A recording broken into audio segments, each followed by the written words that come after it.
bless you. So that maybe 100 years from now, when you look me in the eyes, you can say, man, I remember what you said that day. It had an impact on me. It got me thinking, do I still believe that God that I first believed in when I was young? Because I remember being young. I remember walking out of Sunday school and believing in the story of David and Goliath and walking around going, no, I can do anything. I can do anything.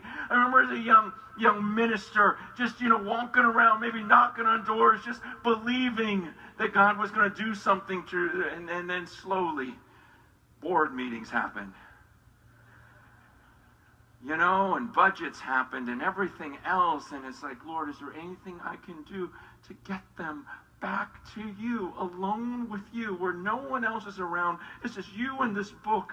And you're going, okay, God, that's what it says in the last days. Okay, even if it's you and me, even if none go with me, I'm going to follow you because I love you, Jesus. Like, when's the last time you had a moment like that? Where it's just you adoring God?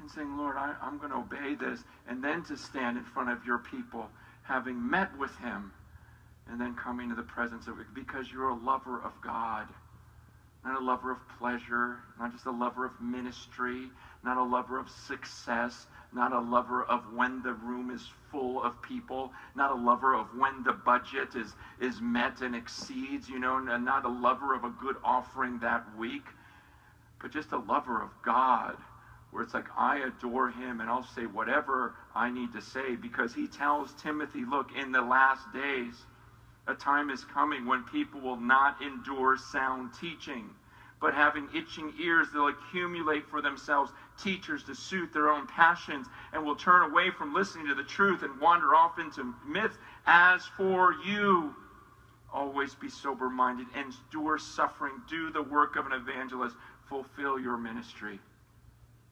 Where he goes, Timothy, there's going to be a time when no one puts up with this but you. As for you, let them go. They're going to go and they're going to just find a teacher to tell them what they want to hear. Why? Because they're a lover of pleasure. If they want to get divorced, they'll find someone with a PhD to tell them it's okay to divorce. If they want to have sex outside of marriage, they'll find someone with a PhD to explain to them, oh, no, this is okay. If they want to be greedy and spend all the money on themselves and neglect this mission to reach the unreached around the world, they'll find someone with a PhD to explain to them why it's okay for us to just sit and bask in all of his blessings. We'll just find someone to tell us whatever we want to hear. You want to abort your child? You want to marry someone of the same sex? I'll find you a teacher. Christian, PhD. They'll tell you it's fine. You want to stop believing in hell? I'll find you someone. PhD will tell you that. You want to just believe that there's no punishment, that God's a God of love, and only love, and there's no wrath? There's no judgment to come? There's plenty of books about that. What do you want to believe? What's your pleasure? What would you like?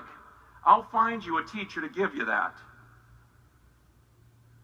But Paul tells Timothy, don't you be one of those guys. You know what this book says. You preach it. You lay it out there. Now is the time to stay the course. Now this time is to stay strong, because the time's coming. People are going to be lovers of themselves, lovers of pleasure, not lovers of God.